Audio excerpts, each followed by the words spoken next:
할렐루야.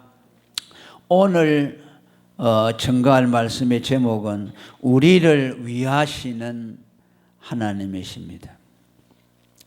하나님은 우리가 우리 자신을 위하는 것보다 더 우리를 위합니다. 왜냐하면 우리는 우리에게 무엇이 우리를 위하는 것인지 알지 못하지만 하나님은 그것을 우리보다 더 잘 아십니다. 그렇기 때문에 진정으로 우리를 위할 수 있는 분은 오직 한 분, 하나님밖에 없습니다. 우리는 이 하나님의 사랑과 보호를 믿고 언제나 우리를 위하시는 그 하나님은 내게 유익이 되게 하시고 또 내게 하나님의 사랑이 이루어지고 우리를 반드시 좋은 길로 인도하신다는 믿음으로 우리는 하나님의 그 손길을 바라볼 수 있는 그런 믿음을 가질 수 있어야 되겠습니다.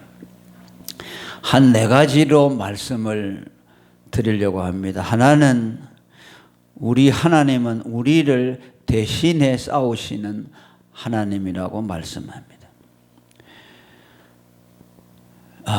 여기 1절에 보면 뭐라고 했죠? 한번 읽어봅니다. 시작. 나와 다투는 자와 다투시고 나와 싸우는 자와 싸우소서라고 말씀합니다.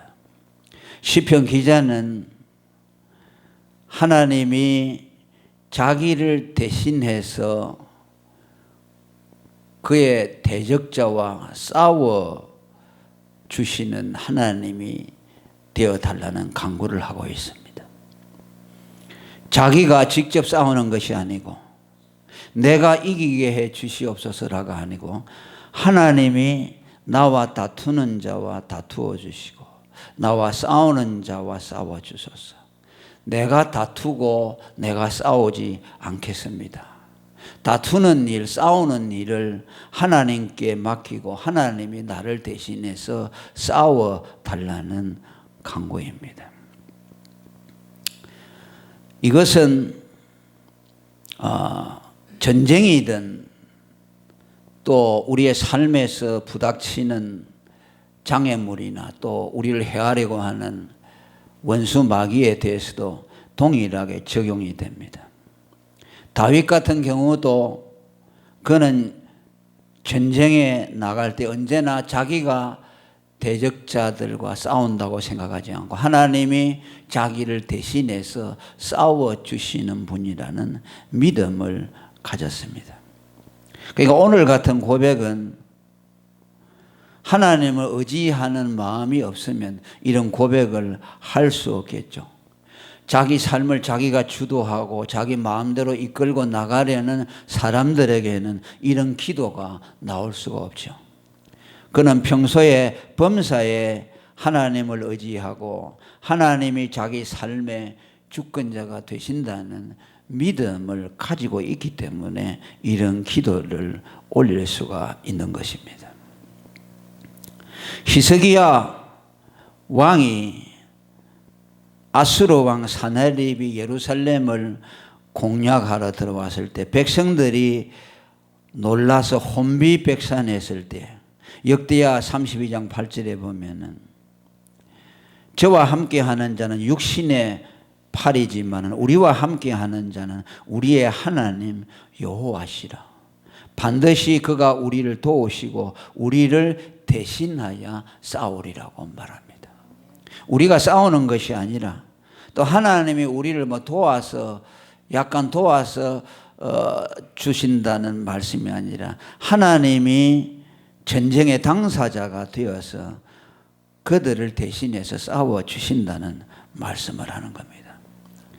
이 말을 들은 백성이 히스기야의 말로 인하여 안심을 했다 그렇게 말합니다. 그렇죠. 하나님이 자기들과 함께 하시고 대적자들을 하나님이 대신 싸워주신다고 하니까 그 두려움과 공포에서 벗어나게 되었다는 말씀입니다. 우리는 소년 다윗이 골리앗을 대적하러 나갔을 때 했던 그 말도 같은 의미를 담고 있죠. 사무엘상 17장 47절에 여호와의 구원하심이 칼과 창에 있지 아니함을 이 무리로 알게 하리라. 전쟁은 여호와께 속한 것인자 그가 너희를 우리 손에 붙이리라. 적군을 향해서 그렇게 말을 했습니다. 전쟁은 하나님께 속했고 그분이 우리를 대신해서 싸운다는 그 믿음을 다윗은 어린 소년 시절부터 그것을 습득을 했습니다.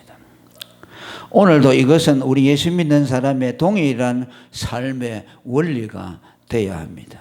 우리를 대적하고 우리를 공격해 오는 그 어떤 여러 가지 환경이나 또 악한 대적자들이나 사람이나 그들을 만날 때 우리도 동일한 이런 고백을 할 수 있어야 합니다. 하나님, 나는 아무것도 할 수 없으니 하나님이 나를 대신해서 싸워 주시옵소서. 내가 싸우지 않겠습니다. 나는 주님만 바라봅니다. 라는 태도로 담담히 하나님을 의지할 수 있어야 합니다. 그렇게 할 때 하나님이 일하실 수 있는 기회를 드리는 거죠. 우리가 내 모든 것을 내가 다 하려고 할 때는 하나님이 일하실 수 있는 기회를 갖지 못하도록 만드는 겁니다. 원수에 대한 말을 할 때도 로마서에서 바울은 원수를 친히 갚지 말고 그의 진노하심에 맡기라고 말했습니다. 너희가 친히 원수를 대적하지 말고 하나님이 그 원수를 대적하도록 하라는 말씀입니다. 그래서 우리는 모든 삶의 어떤 그 굴곡마다 때로는 어려움을 당하지만은 하나님께서 이 모든 것을 나를 대신해서 이 모든 걸 다 헤쳐나가 주시고 또 이것을 이겨 주님이 나 대신 이겨서 승리를 갖다 주게 할 것이다 라는 믿음을 가지고 우리는 언제나 하나님을 모든 사건에서 하나님을 볼 수 있어야 됩니다. 하나님을 그 중심에 놓아요. 환경 가운데서도 하나님을 중심에 놓고 사람을 상대할 때도 사람을 보지 말고 하나님을 대상으로 해야 합니다. 골로새 3장 23절에도 무슨 일을 하든지 마음을 다하여 주께 하듯 하고 사람에게 하듯 하지 말라. 사람들 관계 속에서도 하나님이 그 모든 것을 주도하신다. 그러니까 놀라지 말고 두려워하지 말고 어려움을 만날 때 하나님이 내 앞서서 행하시고 나를 대신해서 모든 것을 이 모든 장애물들을 해결해 주실 것이라는 믿음을 가져야 합니다. 그 다음에 하나님은 우리를 대신해서 방패를 들어주시는 하나님이라고 말씀합니다. 2절에 방패와 손방패를 잡으시고 일어나 나를 도우소서라고 간구합니다. 방패는 전쟁 때에 적으로부터 공격에서 자신을 보호해 주는 방어 무기라고 할 수 있습니다. 여기 방패와 손방패는 큰 방패와 작은 방패를 일컫는 말입니다. 큰 방패는 몸 전체를 가리워 줄 수 있는 것을 말하고 손방패는 주로 머리를 보호하기 위한 작은 방패를 가리킵니다. 그런데 이것을 하나님이 방패를 들어서 나를 막아주신다는 뜻입니다. 보통 옛날에 칼과 창으로 전쟁을 하는 장수들은 한쪽에는 칼이나 창이나 공격 무기를 들고 한 손에는 또 방패를 가지고서 공격하며 방어하는 일을 동시에 교대로 했습니다. 그러니까 얼마나 싸우는 것이 힘들겠습니까? 칼도 무겁고 방패도 무거운데 그걸 번갈아 가면서 이렇게 활용하면서 전쟁을 해야 하는 겁니다. 그런데 하나님께서 방패를 잡아 주시고, 그렇죠? 그래서 그를 도와 주신다고 말씀합니다. 소년 다윗이 골리앗을 쳐부수러 갈 때에 그는 자기를 방어해 줄 갑옷이나 어떤 방패도 갖고 있지 않았죠. 그 다윗이 나가려고 하니까 사울을 위시해서 그 아이에게 갑옷을 입히려고 하니까 맞는 옷이 하나도 없죠. 전부 구척 장신들이 입는 옷인데 조그마한 소년에게 그 옷이 맞겠습니까? 이것도 입혀보고 저것도 입혀보니까 맞지를 않는 겁니다. 그러니까 어쩔 수 없이 그냥 아무 보호 장구도 없이 입었던 평상복을 입고 물맷돌 서너 개 가지고 골리앗을 대적하러 나갔습니다. 그런데 다윗은 승리를 했죠. 자기를 보호할 수 없는데 하나님이 방패를 들어서 그를 보호해 줬다는 거죠. 오늘 말씀, 그가 방패와 손방패를 잡아치고 일어나서 다윗을 도와주셨다는 말씀입니다. 오늘도 우리가 영적인 전쟁을 해나가고 치열하게 싸워나가고 또 하나님의 뜻에 순종하기 위해서 우리 자신과 싸우고 마귀와 싸우고 나갈 때에 우리를 보호할 수 있는 기회가 없는 것이 많죠. 왜 그렇습니까? 주님의 뜻에 먼저 순종하려고 하니까 나를 방어할 수 있는 겨를이 없죠. 그저 어떻게 하든지 주님의 뜻을 이루어야 되겠다. 또 영적인 전쟁에 내가 싸워야 되겠다 할 때 우리를 보호할 수 있는 것이 없잖아요. 그때 하나님이 방패가 되어 주신다. 나를 보호할 수 없는데 전혀 나에 대한 방패도 없고 아무것도 보장도 없는데 그저 주님의 뜻만 쫓아 나가는데 하나님이 방패가 되어서 우리를 막아주신다는 거죠. 저는 지금까지 살아오면서 그것을 너무도 많이 경험했습니다. 우리는 참 아무 방패가 없이 살아왔어요. 지금도 그래요. 세상적인 방어막이 전혀 없이 우리는 그저 벌거벗은 것처럼 이 세상에 내동댕이 쳤다고 할 거예요. 그렇게 살아왔는데 하나님이 우리의 방패가 되어 주셨습니다. 여러분들도 그런 경험들을 하셨을 거죠. 이게 믿음이 아니겠습니까? 그러니까 우리가 하나님이 우리에게 주신 그 소명을 쫓아서 또 주님의 뜻만을 쫓아 나가면은 내가 나를 보호하지 못할 때 하나님이 나를 보호해 주신다. 그분이 나의 방패가 되어서 방패를 들고 나를 보호해 주시고 나를 위험에서 건져 주시고 여러 가지 어려움에서 나를 지켜 주시는 것을 우리는 경험하게 될 것입니다. 그러니까 시편 기자 다윗을 위시해서 모든 예수 믿는 사람들의 간증이라고 할 수 있죠.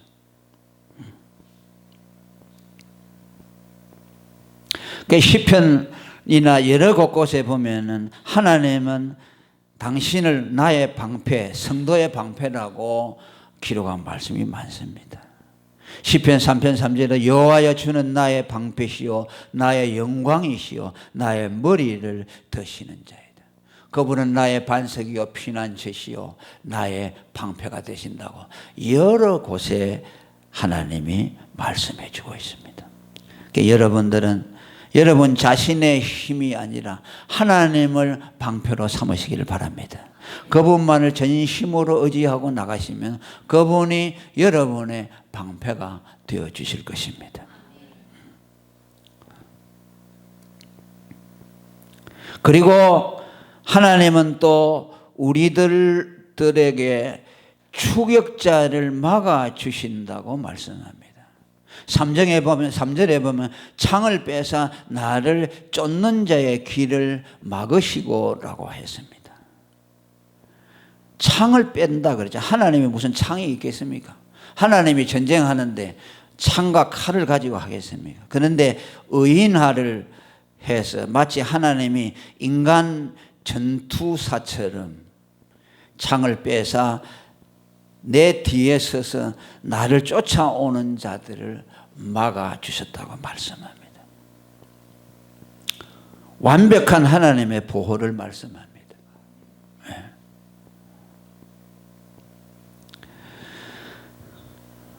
쫓는다는 말은 내 뒤를 추격하는 자들을 말합니다. 원수도 많죠. 앞에서 공격해 오는 원수가 있고 또 옆에 좌우에서 공격해 오는 원수가 있지만 또 뒤에서도 공격해 오죠.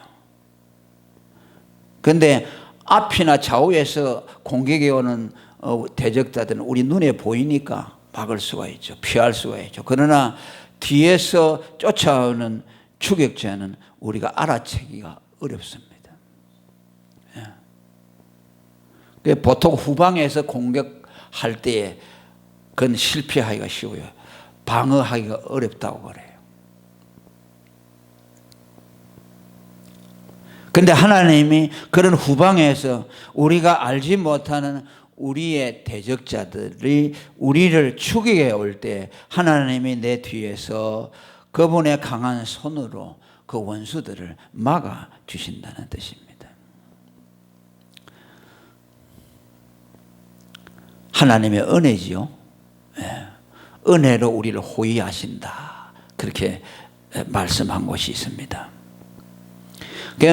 목자들이 양을 인도할 때 두 가지 방식으로 한다고 합니다.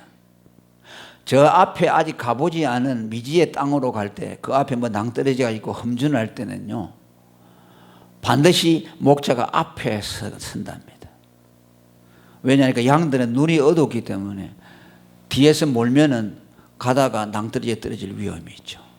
그러니까 목자가 앞에 서서 양들을 인솔하고 갑니다. 그러나 대평원에 아주 넓은 평탄한 길이 있을 때는 양들을 앞세우고 목자가 뒤에서 양들을 몰고 간다고 합니다. 성경에 요한복음 10장에도 보면 그건 아주 평탄한 평야를 갈 때는 목자가 앞서서 간다고 그랬죠. 그러니까 이렇게 두 방식으로 가는데 적이 앞과 뒤에 다 있다는 말씀입니다. 위험이 있다는 것을 말하죠. 그러니까 하나님은 우리를 앞에서 인도하시기도 하고 때로는 또 뒤에서 우리가 모르는 부지불식간의 공격을 하나님이 뒤에서 막아주신다는 뜻입니다. 그러니까 하나님에 대한 신뢰를 말씀하죠. 시편 기자는 이것을 왜 말합니까? 앞에 있는 공격자들을 막아주실 뿐만 아니라 뒤에서 부지불식간에 우리를 침공하는 원수들에 대해서도 하나님이 완벽하게 우리를 보호해 주시니 너희는 두려워하지 말고 그분을 신뢰하라는 말씀입니다. 여러분도 그렇게 되기를 바랍니다. 아멘. 우리 앞길도 그렇잖아요. 앞에 함정이 있는지 몰라요. 그런데 주님이 먼저 앞서가셔서 전부 함정들 올무들을 갖다 다 채워주잖아요. 그렇게 오지 않았어요. 그리고 또 못 모르고 앞만 보고 갈 때 뒤에서 공격이 오는데 우리는 모르는 가운데 주님이 그걸 다 이렇게 또 처리해 주시죠. 공격하지 못하도록. 우리는 그냥 내 힘으로 내가 잘나서 온 것 같지만은 주님이 다 그것을 막아주신 거죠. 저는 그렇게 믿어요. 그 다음에 마지막으로 하나님은 당신의 말씀으로 우리의 영혼을 보호해 주시는 하나님이시라는 것을 말씀합니다. 3절에 또 내 영혼에게 나는 내 구원이라 이르소서. 그죠? 하나님에 대해서 지금 향해서 말합니다. 하나님이여 내 영혼에게 말씀해 주소서. 나는 하나님 나 여호와가 너의 구원이라고 내 영혼에게 말해 주소서. 내 두려운 영혼으로 하여금 안심하게 해달라는 말씀을 하고 있습니다. 하나님은 삶 속에서 여러 가지 모양으로 우리를 보호해 주시고 원수와 대적으로부터 우리를 보호하기 위해서 대신 싸워주시고 우리의 방패가 되어주시는 것뿐만 아니라 하나님은 끊임없이 우리 영혼에게 말씀을 해주시는 것을 통해서 우리 영혼을 보호하고 원수로부터 해를 받지 않도록 해주신다는 말씀입니다. 어려움이 우리를 엄습해 올 때 우리는 약하기 때문에 낙담하기가 쉽습니다. 조그마한 어려움에도 시험에 들기가 쉽습니다. 시편 기자는 그러한 때에 하나님께서 내 영혼에게 말씀해 주셔서 소망의 말씀, 구원의 말씀을 주셔서 내 영혼이 낙담하지 않도록 건져달라는 그런 기도를 하고 있습니다. 아까 역대하 32장 8절에 히스기야 왕이 사네립의 공격을 받아서 백성들이 낙담할 때에 우리와 함께 하시는 하나님의 수가 저들보다 더 많다는 말을 백성들에게 해줄 때에 백성들이 그 말을 듣고 안심했다는 말씀을 했습니다. 우리는 여러 가지 환경과 어려움 속에 낙담하기 쉽습니다. 그때마다 하나님은 우리 영혼 속에 구원의 말씀을 주심으로 우리의 영혼을 위로해 주시는 겁니다. 시편 23편에 여호와는 나의 목자시라고 하면서 내 영혼을 소생시키는 하나님이라고 말씀합니다. 하나님은 우리의 영혼을 어떻게 소생시킵니까? 구원의 말씀을, 소망의 말씀을 우리에게 말씀해 주는 것을 통해서 낙담한 영혼을 일으켜 세운다는 말씀입니다. 할렐루야. 우리가 지금까지 그렇게 일으킴을 받아왔지 않습니까?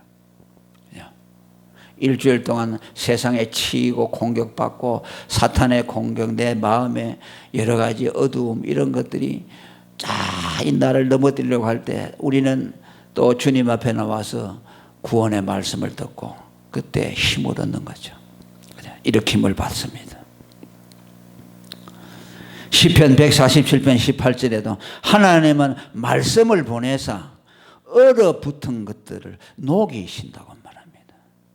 이것은 자연 현상을 말하는 것이 아니고 우리가 세상에 살면서 근심과 두려움으로 말미암아 우리의 마음이 얼음장같이 얼어 있을 때에 말씀을 보내사 그 얼어붙은 마음을 녹이신다는 것을 뜻합니다.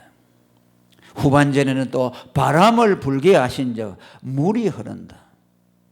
자, 여러분 따뜻한 훈풍이 불면은 얼음이 다 녹아버리듯이 훈풍과 같은 구원의 말씀이 우리 영혼 속에 들려질 때에 그 얼음장 같은 마음들이 다 녹여지죠. 두려움이 떠나가게 되고 의심의 어두움이 다 그쳐지게 되고 하나님의 빛이 우리 영혼 속에 비칠 때에 우리는 온화한 마음을 갖게 되죠. 그 찬송과 주의 사랑 내 마음에 비칠 때에 어두움 다 물러가고 그 찬송이 있잖아요. 그 말씀은 뭘 말합니까? 구원의 말씀, 예수 그리스도를 말씀하죠. 할렐루야. 예수님이 구원의 말씀이죠. 사도행전 13장 26절에 예수를 구원의 말씀이라고 했어요. 아브라함의 후예와 너희 중 하나님을 경외하는 사람들아, 이 구원의 말씀을 우리에게 하나님이 보내셨다. 예수 그리스도를 두고 하시는 말씀입니다. 구원의 말씀을 보내서 흑암에 앉은 백성들에게 빛이 비추게 하소서. 흑암의 권세에서 우리를 해방해 주시고 두려움과 의심에 낙담에 사로잡힌 이들에게 따뜻한 복음의 말씀이 들어가게 함으로 그 영혼을 녹여 주었습니다. 엠마오로 향하는 두 제자들이 낙심하여 걸어가고 있을 때 예수님이 오셔서 이사야 53장을 풀어주면서 그들에게서 두려움을 거두어 갔습니다. 낙담의 마음을 거두어 가고 그들에게 소망을 주었습니다. 내가 너의 구원이다. 내가 너를 구원했다. 내가 너를 위해서 십자가에 죽었다. 내가 하나님이 보낸 하나님의 사랑이다. 나를 믿어라. 내가 너희의 저주를 다 담당했다. 나를 믿으면 너희가 구원을 얻을 것이다. 나를 믿으면 너희가 영생을 얻을 것이고 너희가 하나님의 자녀가 될 것이다. 나를 믿는 자에게 함께 할 것이다. 너희를 떠나지 아니할 것이다. 끊임없이 하나님은 그리스도를 통해서 우리에게 구원과 소망의 말씀을 주고 계십니다. 예수님이 제자들이 십자가에 달릴 것을 알고 다 도망갔을 때 베드로에게도 물어봅니다. 너도 나를 떠나가려느냐? 영생의 말씀이 주께 있음에 내가 주를 떠나 어디로 가오리까? 요한복음 6장 18절. 베드로는 예수가 말씀이라는 것을 알았습니다. 그분을 떠나서는 생명이 없고 그분을 떠나서는 그 어떤 것도 없다는 것을 알았기 때문에 그는 예수님을 당신이 자기의 말씀이라고 고백을 했습니다. 오늘도 저와 여러분은 살게 하는 것은 하나님의 말씀인 예수 그리스도입니다. 그분만 있으면 우리는 살아납니다. 할렐루야. 그분으로 우리를 살려주십니다. 여러분들이 어려움을 당하고 근심과 낙심이 올 때에 하나님이 여러분들의 영혼을 소생시키기 위해서 예수 그리스도를 여러분들에게 끊임없이 말씀해 주고 있습니다. 오늘도 설교자의 입을 통해서 그 말씀을 주시고 여러분들이 어둠 속에서 방황할 때에 복음을 통해서 그 어두움에서 빠져나오게 만들어 주시고 소망을 주시는 그 예수님을 언제나 여러분이 마음속에 모시고 그 말씀으로 승리하는 저와 여러분이 되기를 축원합니다. 통성으로 기도하겠습니다.